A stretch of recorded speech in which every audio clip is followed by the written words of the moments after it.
तो पिछले एपिसोड में तुम लोग ने देखा कि कैनी तो शैंग को ढूंढने के लिए डायमेंशन ट्रैवल करने गया था और सैमुअल भी अपने घर चला गया था। तो अब बस बचे थे तो मैं और जंकी। हम लोग ने डायरेक्ट तैयारी कर ली उस जगह पर जाने की जो कि कैनी ने हम लोग को बताई थी। वहाँ पर ऐसा कुछ तो मिलने वाला है, पावरफुल चीज जो कि हम लोग को बहुत स्ट्रॉन्ग बनाएगी। तो उसे फॉलो करते करते हम लोग को एक मिस्टीरियस जगह मिलती है जिस पर जाने के बाद हम लोग देखते हैं एक वांटेड का बैनर जो कि कायरो ने लगाया होता है। हम लोग वहाँ से कैसे भी करके बच के निकलते हैं और चलते साइंटिस्ट के पास। एंड साइंटिस्ट के पास सेफ होने के बाद हमें साइंटिस्ट कहता है कि हमें वो जो हाइपेरियन की जगह है ना जिसके अंदर बहुत सारे क्रिस्टल्स है वहाँ पर जाके तो उसे क्रिस्टल्स लेके आए क्योंकि वो बहुत स्ट्रॉन्ग है। लेकिन जैसे ही हम लोग वहाँ पर पहुँचते हैं तभी हमें दिखता है कायरो।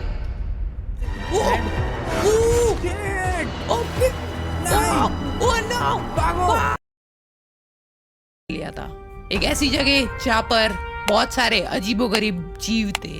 तो जैसे जैसे मैं ना जंगी को ढूंढ लेता हूँ एंड फिर वहां से निकलते समय जंगी कुछ तो ऐसे मिस्टीरियस पावर यूज करता है जिससे कि वो पूरा पूरा कायरो का बेस तबाह कर देता है। और वहां से हम लोग निकल जाते हैं और निकलने के बाद हम लोग चल पड़ते हैं साइंटिस्ट के पास। और साइंटिस्ट को हम लोग सारा का सारा क्रिस्टल्स देते हैं और वो हम लोग को बना के देता है एकदम खतरनाक वाला आर्मर।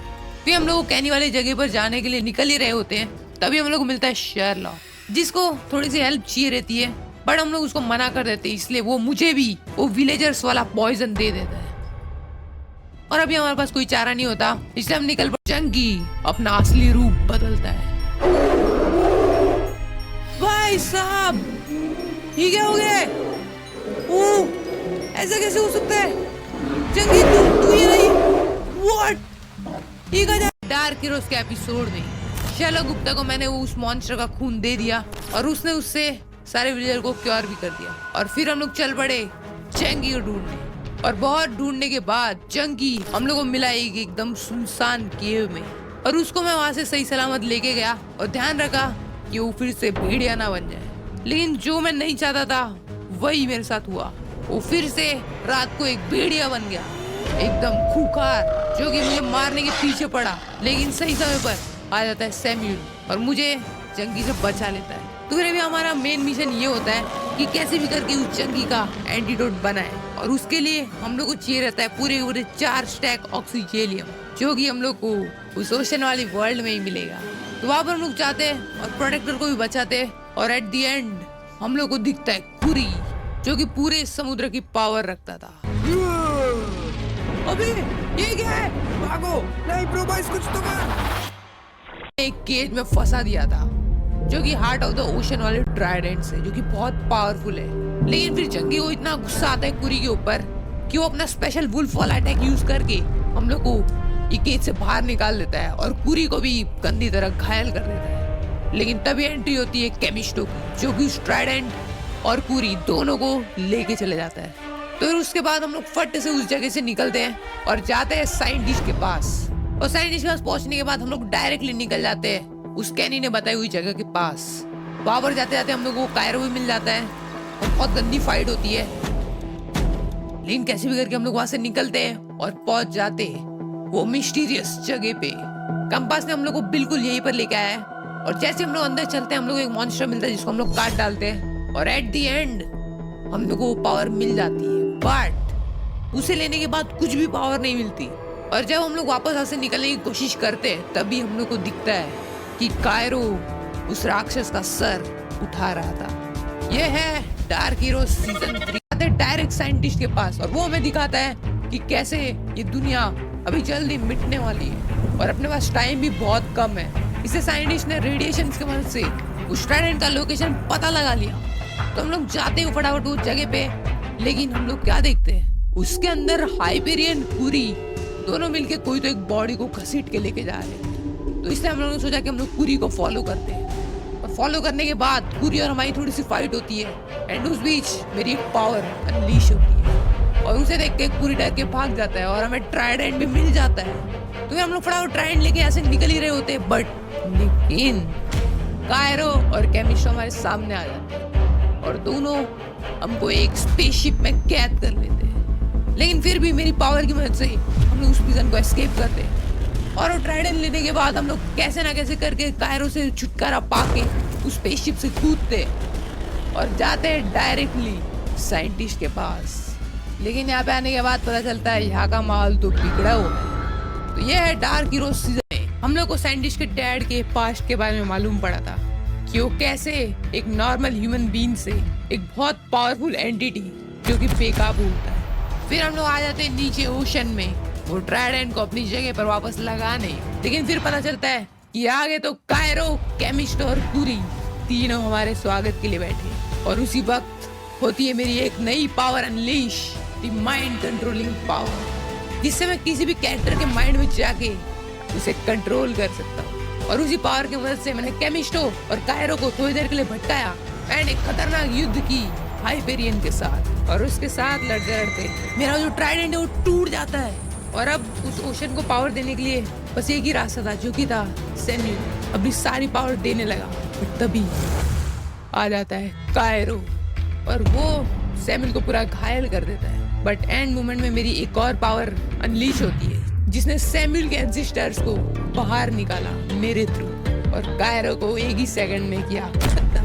और फिर उसके बाद सैम्यूल अपनी पावर देते देते मरने ही वाला होता है। तभी साइंटिस्ट का डैड सब्जेक्ट आके उनकी जान बचा लेता है और सब कुछ पहले जैसा हो जाता है। लेकिन हमें पता चलता है कि वो कायरो बस एक क्लोन था और असली मुसीबत तो हमारे लिए ऊपर वेट कर रही है। ये है डार्क हीरो सीजन में तुम लोग ने एक्सपीरियंस किया कायरो के केट्रॉन।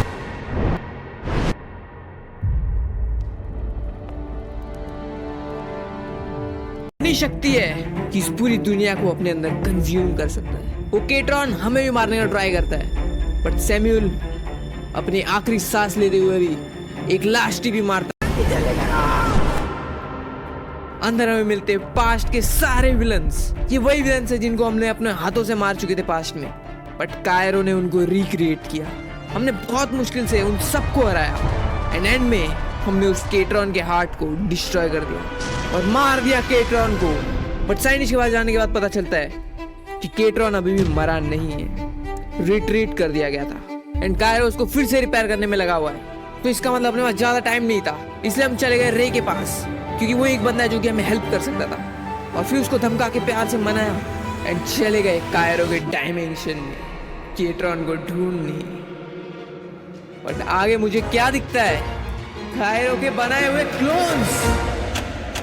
तो ये है डार्क हीरो सीरीज। तुम लोगों ने देखा कि हम लोगों ने ढूंढा था कायरो का सीक्रेट वाला कैसल, जहाँ मुझे मेरे खुद के और बाकी विलन्स के क्लोन्स मिले थे जो कि कायरो ने बनाए थे। इसको देखकर मैं पूरा का पूरा हैरान हो चुका था। बट फिर जंकी की एक गलती की वजह से अलार्म बज जाता है और फिर हमारे सामने कायरो आ जाता है और फिर कायरो मेरे दोस्त सैम्यूल और जंकी को हमेशा हमेशा के लिए खत्म कर देते। मैं वहाँ पूरा का पूरा टूट चुका था। कायरो मुझे भी मारने वाला था, बट मुझे हर्मिट अपने शैडो रेल्म में ले आता है। वहाँ मुझे कुछ डिवाइन आइज दिखती है, लेकिन हर्मिट मुझे फिर से भेज देता है। उसके बाद क्योंकि कायरो मुझे ढूंढने आने ही वाला था, मैं सोचता हूँ कि इस पोर्टल को डिस्ट्रॉय कर देता हूँ। लेकिन मैं जैसे ही उसे डिस्ट्रॉय करता हूँ पास्ट को ट्रैवल कर। ऐसा मुझे लग रहा था कि मैं पास्ट ट्रैवल कर रहा हूँ, बट असल में मैं मल्टीवर्स ट्रैवल कर रहा हूँ। मैं अपनी पूरी कोशिश करता हूँ कि मैं अपने पास्ट को बदल दूँ ताकि वो मरने वाला सिचुएशन था वो कभी आए ही ना। तो पहले तो मैं आता हूँ वेल्को वाली जगह पर, जहाँ पर मैं ट्राई करता हूँ कि मैं वेल्को, सैम्यूल और जंकी को प्रोबोस के खिलाफ भड़का दूँ ताकि वो आगे की जर्नी मेरे साथ कभी कंटिन्यू कर ही ना पाए। फिर वहाँ से भी मैं टाइम स्लिप मार के आ जाता हूँ साइंटिस्ट के बेस में, जहाँ पर सैम्यूल को मैं इतना भला बुरा बोल देता हूँ कि वो मुझे हमेशा के लिए छोड़ के ही चले जाता है। इस तरह मैं काफी सारी जगह पर टाइम स्लिप मार मार के सारा पास्ट चेंज करने की ट्राई करता हूँ। लेकिन मैं अभी भी इस बात से अनजान था कि मैं अपनी टाइमलाइन नहीं मल्टीवर्स की टाइमलाइन को चेंज कर रहा था। देखो ये है मेरी टाइमलाइन जहाँ सैम्यूल और जंकी मरे थे,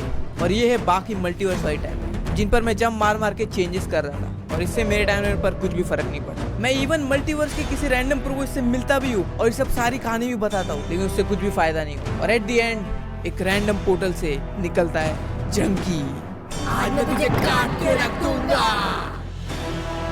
मुझे ना रियलाइज करवा रहा था कि मैंने जितने भी टाइमलाइन में चेंजेस किए उसके वजह से क्या क्या हादसे हुए, लेकिन जब वो सैम्यूल और कैनी का टाइमलाइन दिखा रहा था तभी मैं वहाँ पे रोक नहीं पाया अपने आप को, और फिर मैंने समाउ स्पिरिट मोड तोड़ के उस सैम्यूल को बचाने निकला था, बट तभी स्टीव ने टाइम स्टॉप कर दिया था। Oh shit. और उस टाइम स्टॉप की वजह से डायमेंशन वाले क्रिएचर्स भी अपने टाइमलाइन में आ रहे थे और उसको रोकने के लिए टाइम पेट्रोल वाले आए थे। Oh shit. और फिर वहाँ से मैं डायरेक्ट यहाँ देखा कि मुझे टाइम पेट्रोल ने टाइम प्रिजन के अंदर कैद कर दिया, जहाँ पर मुझे डिफरेंट डायमेंशन के जंकी एंड सैम्यूल भी मिले।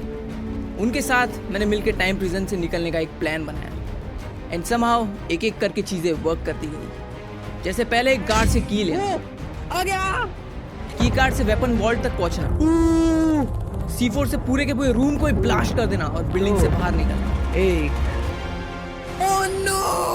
What? चिंता मत करो। एंड एंड में हमारी एवेंजर्स असेंबल वाली फाइट के बाद चलो भाई, मार दूंगा सबको। हमें मिलता है तुम्हारी टेक्निक तो बढ़िया थी सही, टाइम प्रोमो। ये कौन जो कि लिटरली बहुत ओवरपावर्ड है। वो मेरे नए दोस्त हाइपरियन एंड कैरी को एक ही मोमेंट में खत्म कर दिया। एंड अब बस बचता हूँ अकेला, बस मैं।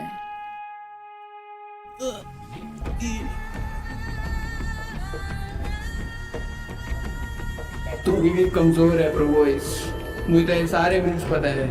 I am you.